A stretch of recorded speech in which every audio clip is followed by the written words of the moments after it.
Chers amis, bienvenue dans l'émission Réflexion, une émission Réflexion que vous pouvez retrouver sur YouTube, TV Vicom Yves Gravé, ou encore sur le groupe Vie Comblée sur Facebook, et encore sur le blog Vie Comblée TV Vicom.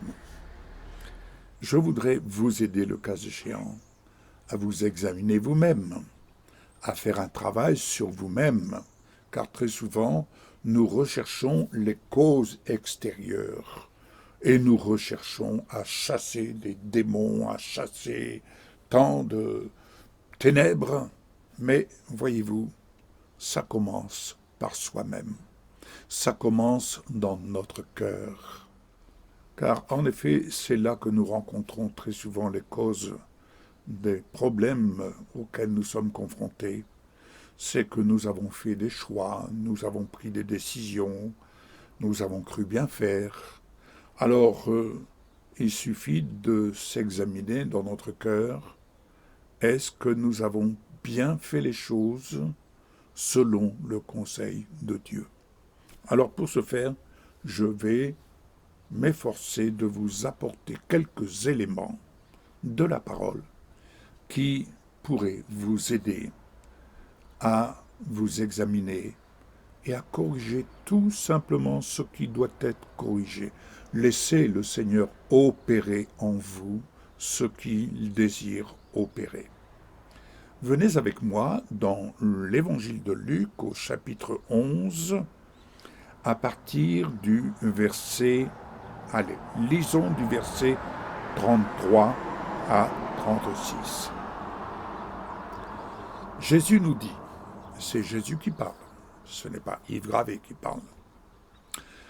Personne n'allume une lampe pour la mettre dans un endroit caché ou sous un seau, mais on la met sur son support, afin que ceux qui entrent voient la lumière. Bien-aimés, nous sommes, vous et moi, destinés à être dans ce monde lumière, lumière d'en haut. Nous sommes destinés à être éclairés d'en haut, et quand on est éclairé d'en haut, eh bien, la vie qui émane de notre cœur est une vie qui est en bénédiction pour les autres. Verset 34. Ton œil est la lampe de ton corps. Lorsque ton œil est en bon état, tout ton corps est éclairé. Mais lorsque ton œil est en mauvais état, ton corps aussi est dans les ténèbres. Veille donc à ce que la lumière qui est en toi, ça veut dire que la lumière n'est pas absente, elle est en toi. Veille donc à ce que la lumière qui est en toi ne soit pas ténèbres. Si donc ton corps tout entier est éclairé, sans aucune partie dans les ténèbres, il sera entièrement éclairé, comme lorsque la lampe t'éclaire de sa lueur. Bien-aimé, le titre de l'émission peut ainsi se nommer la circoncision des yeux. Car en effet, qu'est-ce qui peut faire obstacle à ce que nous vivions la promesse de Dieu? Car la promesse ou les promesses de Dieu sont là, mais comment se fait-il que nous ne vivions pas, que vous ne viviez pas la promesse de Dieu? C'est qu'il y a quelque part quelque chose que le Seigneur veut simplement couper. Ainsi, que peut-il se passer avec les yeux? Venez avec moi dans la première épître de Jean, au chapitre 2, et lisons à partir du verset 15 à 17. N'aimez pas le monde, ni ce qui est dans le monde. Si quelqu'un aime le monde, l'amour du Père n'est pas en lui. Oui, si nous aimons le monde plus que Dieu, c'est que nous n'avons pas compris qu'ici-bas, tout est éphémère. c'est qu'ici-bas, un jour, nos yeux se fermeront et nous ne verrons plus rien. Toutefois, en effet, tout ce qui est dans le monde, la convoitise qui est dans l'homme. Vous voyez, tout se passe dans l'homme, dans notre cœur. La convoitise qui est dans l'homme. La convoitise des yeux. Oui, l'homme convoite à partir des yeux, à partir de ce qu'il voit dans le monde. Et l'orgueil dû aux richesses de ce monde. On ne parle pas des richesses d'en haut, ça n'a rien à voir. Les richesses de ce monde vient non du Père, mais du monde. Or, le monde passe, sa convoitise aussi. Mais celui qui fait la volonté de Dieu demeure éternellement. Bien-aimés, lorsqu'on accepte de s'examiner soi-même, on commence par faire un travail sur soi-même. En l'occurrence ici, la convoitise des yeux. Vous savez, très souvent, quand on achète quelque chose, on achète d'abord avec nos yeux. Quand on veut goûter quelque chose, on goûte d'abord avec nos yeux. Tout commence par les yeux.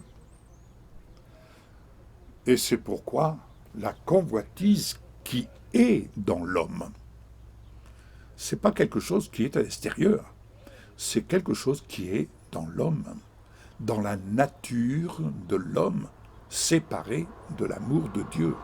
C'est pourquoi lorsque nous décidons de nous tourner vers l'amour du Père, immanquablement, sa parole va venir éclairer toutes les failles qu'il peut y avoir en nous.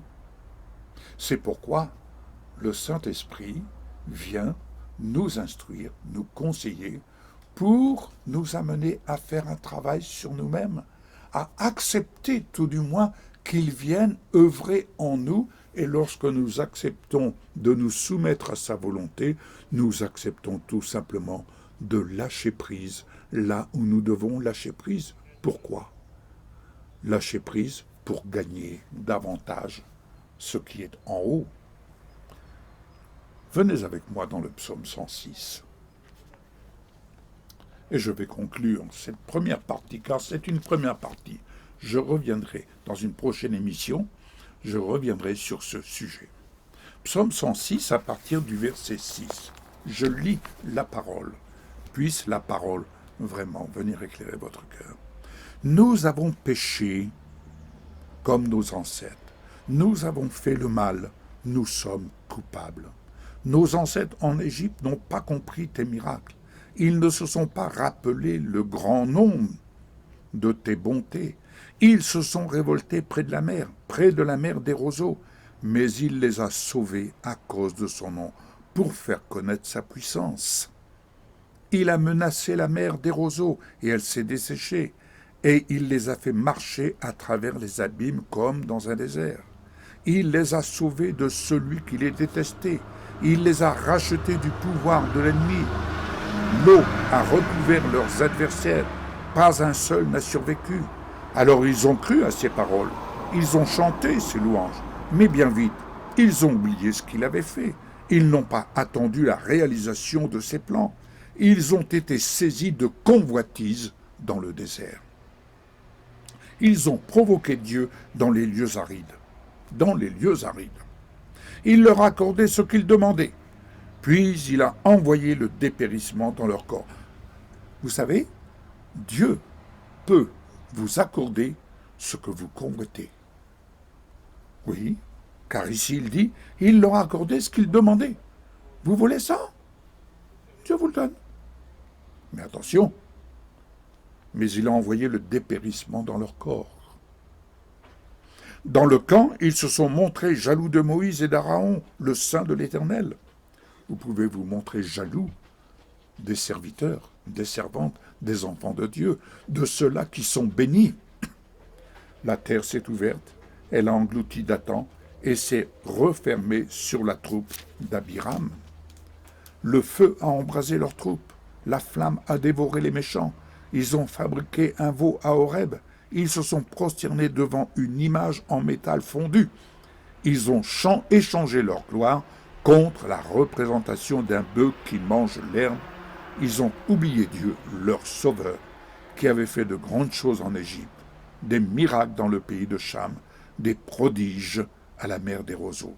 Bien-aimés, attention, Dieu, quand il fait des miracles, il manifeste ainsi d'en haut des signes en bas, afin de vous démontrer sa fidélité, sa puissance, de vous démontrer son amour à votre égard. Alors vous pouvez reconnaître, Alléluia, merci Seigneur pour ce que tu as opéré. Mais n'oubliez pas une chose, attention de ne pas vous détourner, attention de ne pas vous révolter, attention, car si vous ne réglez pas le problème dans votre cœur, alors ce qui est dans votre cœur sera comme un parasite, sera un parasite qui vous empêchera de vivre pleinement sa promesse, alors que dans son amour, Dieu n'a de cesse de vous dire « Donne-moi ton cœur, donne-moi ton cœur, donne-moi tes yeux et laisse-moi faire. » Pourquoi convoiter les richesses d'ici-bas, par exemple? Pourquoi convoiter? J'ai connu et je connais bien des personnes qui convoitent, qui ont soif de posséder. Je reviendrai là-dessus dans une prochaine émission, mais en attendant, si vous preniez le temps de méditer, de réfléchir et de repenser votre façon de vivre, de repenser votre relation avec le Seigneur et surtout votre relation avec sa parole. Réfléchissez, je vous dis à une prochaine émission, j'espère vous retrouver. Sachez tout simplement que Dieu ne vous abandonne pas. Il vous aime, il vous cherche, il désire tellement vous amener dans votre destinée, celle qu'il a planifiée pour vous. Et quelle destinée! Alors faites le bon choix. À bientôt, soyez bénis. Au revoir.